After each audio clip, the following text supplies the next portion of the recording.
There is a new candidate making a 2020 run for president, and he comes from a nearby state.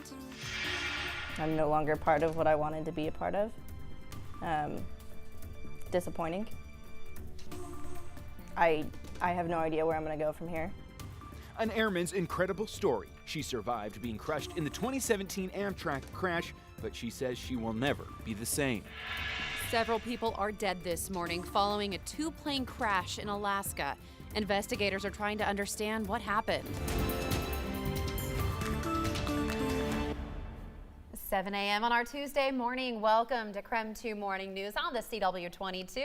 I'm Jen York. I'm Taylor Vito. And I'm Evan Nurani. Well, we are tracking breaking news this morning. Montana Governor Steve Bullock just announced he is running for president. Governor Bullock won re-election in 2016 as a Democrat, the same year President Trump won the state in the presidential election. In a video posted online, he outlined a campaign to push progressive policies from his red state perspective. Today we see evidence of a corrupt system all across America. A government that serves campaign money, not the people. After the Citizens United decision, a lot of folks said game over. But as Attorney General, I refuse to give up without a fight. This is the fight of our time. It's been the fight of my career. I'm Steve Bullock, and I'm running for president. With your help, we will take our democracy back.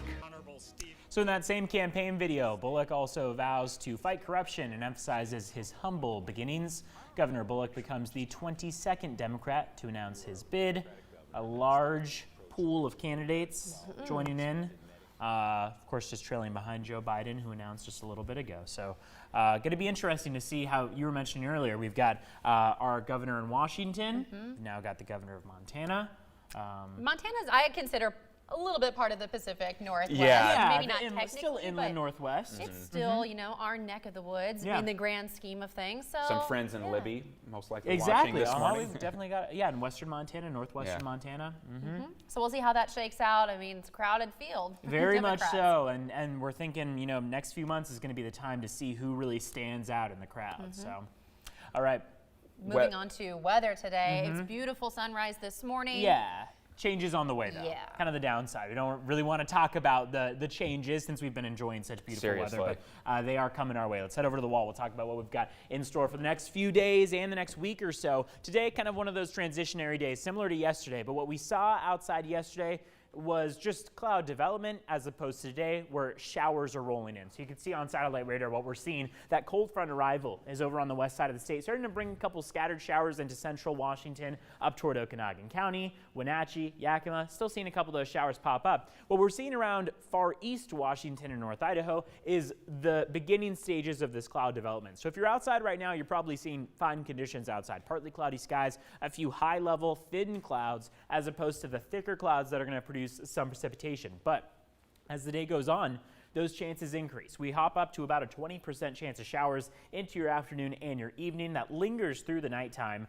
20% not that ambitious. We're seeing maybe a scattered shower, a light scattered afternoon shower, as opposed to anything widespread. But we do see a good chance of widespread showers headed our way around Thursday and Friday. We'll talk about that in just a bit. But right now, things are looking pretty calm as the day goes on. That 20% chance of showers is only just scattered showers as opposed to anything, you know, widespread. Here are your current temperatures outside right now. We do want to, of course, get a check of what we've got outside as far as traffic goes. So let's take a look. What we're seeing mainly around I-90 is clear conditions, but people definitely hitting the road for that morning commute. Right now, no backups to note or blocked roadways. If we see those changes, we will let you know. I'll send things back to you, Taylor and Jen. Evan, thank you. 7:04 now. This is a developing story that has a lot of people talking this morning. At least 5 people died after a midair collision between 2 planes over Alaska. CBS News reports both planes crashed into water. Royal Princess leaders say 4 cruise ship passengers and a pilot died, but the Coast Guard has not confirmed that number. This morning, investigators are still looking for a few missing people. Investigators say 10 people were injured in the crash. And this morning, a team with the National Transportation Safety Board is headed to the scene. Authorities say the float planes were carrying tourists from the Royal Princess cruise. That cruise just traveled through Seattle on Friday. Our sister station in Seattle reported that several crash survivors have been brought to Harborview Medical Center in Seattle. Princess Cruise this morning says they are deeply saddened to hear about the news. In a statement, the cruise company said Taquan Air was flying a shore excursion that was sold through Princess Cruises.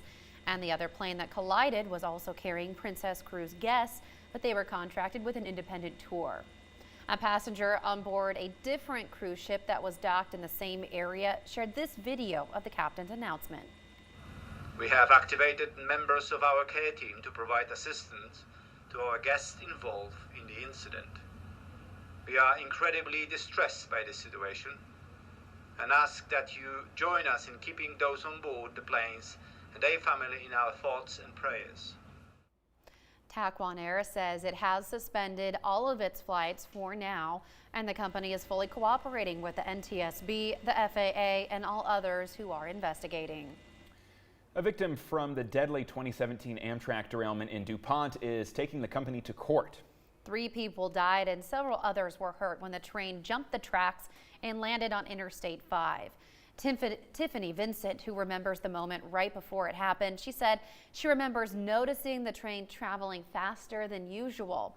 Now, she survived the crash, but has permanent injuries. She enlisted in the Air Force with the dream of eventually becoming a police officer. Vincent said she was on track to fulfill her dreams until the day of the crash. She was bedridden for 6 months. Even after months of recovery, she says she can't move the same.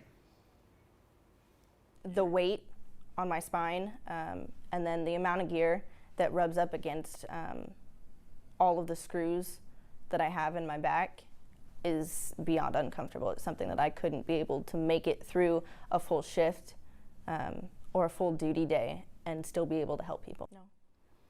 Vincent will be medically discharged from the Air Force this summer.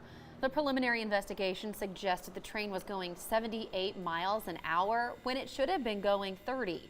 And now Vincent and her lawyer say they want to share her story. She says by taking legal action, she hopes she can prevent another crash like this from happening again. Through their negligence, they were going at a way too high speed. Amtrak is not commenting on this lawsuit, but we are expecting to hear quite a bit from the company next week.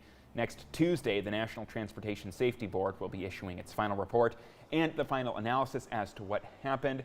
That may even go into why the crash occurred. Spokane County broke ground on a new state-of-the-art medical examiner's facility. 1, 2, 3. Yeah. There they go. For 20 years, the county leased space in Holy Family Hospital and administrative space in another building nearby. They say both were too small and outdated. This will be state-of-the-art, the newest medical examiner facility in the Pacific Northwest. Right now, our doctors, Dr. Howard and Dr. Aiken, provide services to 11 counties in northern Idaho and northeastern Washington. And that's a big challenge and a big task. Spokane County is currently experiencing a backlog for toxicology screenings. Right now, the medical examiner has to send lab tests to Seattle, which can take months. You can imagine those are some hard-working folks there. All right, well, switching gears just a little, you know, a few years ago we first told you the story of Surf Shack. That's a North Idaho burger joint that used to be out of a gas station. The spot was dubbed Best Burgers in Idaho last year. It's now moved and will be moving again very soon. KREM 2's Kiera Elfallen is live this morning in Post Falls. She's doing a little taste testing, and she's joining us now with this report. Good morning, Kiera. Yes, good morning. Well, we've done more than taste. I've eaten a whole burger already this morning. So did Al, who's behind the camera. We're here with Jake, who is the owner of Surf Shack, who woke up early with us this morning. So thank you for doing that. Oh, yeah. We really appreciate it. It's nice for a change. Yeah, it is nice. And the sun is out too. Now it is great because now we are here in the mini golf course. This is putting around. So we're going to do some mini golf soon. But first, I want you to talk about your burgers. What do you guys do? It seems like burgers is what you guys do, what you know best. Yeah, well, it's that, and honestly, like I tell all my guys, give them more than one reason to come back. You know, we like to provide that atmosphere along with the good quality food. So it's a place where you can come, hang out, maybe make a new friend, and have a good burger in the process. All right, and you guys started off at a gas station location in Coeur d'Alene. Now you're here next to the golf course. Where's your next move? So yeah, we're here now. You know, we're gonna ideally have a couple locations in the near future, but we will be. We got the Dairy Queen building on 305 East Appleway Avenue in Coeur d'Alene, right across from where we used to be. So it's definitely a big jump for us. We're hoping to just go there and do what we do and please as many people as we can and yeah, enjoy them both. So July is when people should be looking for that. So talk a little bit about this this burger that you prepare for us right here with the beautiful grilled onions right here. So this is actually the one that I like to make for myself. It's just our double delish, which happens to be our big seller. I like to spice it up a little bit, add grilled jalapenos, the grilled onions, super flavorful with fresh produce, of course, and our world famous homemade thousand fry sauce. Delicious. All right, before we send it back to you guys, we are going to try and do this. This is the hardest hole, right? The hardest hole on the course here. I'll let you go first hole because 16. I'm a little nervous. We'll see. We'll see what happens. You first. Over the water. Over the pond there.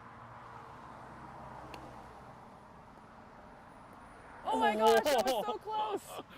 Come on, get in there. All right, pretty close. All right, while I send it back to you guys, I am going to try this. We'll see how we do. I had just a tiny bit of practice. This is the hardest hole, though. And no pressure on live television, Kiara. Oh no! That was my ball's fault. Where did it go? It's gone? It's gone. All right, it's not even on the course Yeah, anymore. there you go. I like it. All right, I'll have Kiara. some fun there, camera guy. Thank you so much for bringing us that report. Coming up on 7:12 now. Boy, Coeur d'Alene looks gorgeous this morning. Look at that. So did that burger that they just showed. I know, it is our lunchtime, so we're a bit hungry back here in the studio. Well, if you are in the market for a suitcase for your next road trip or flight, we have you covered. This morning, Deal Boss Matt Granite shows us a luggage set that will keep your valuables safe and save you money. And it's 7:12, couple clouds outside right now, but otherwise looking great headed toward the next few hours. The thing is, by this evening, we're expecting some rain clouds to move their way in. We'll be talking about just how much rain to expect over the next week or so after the break.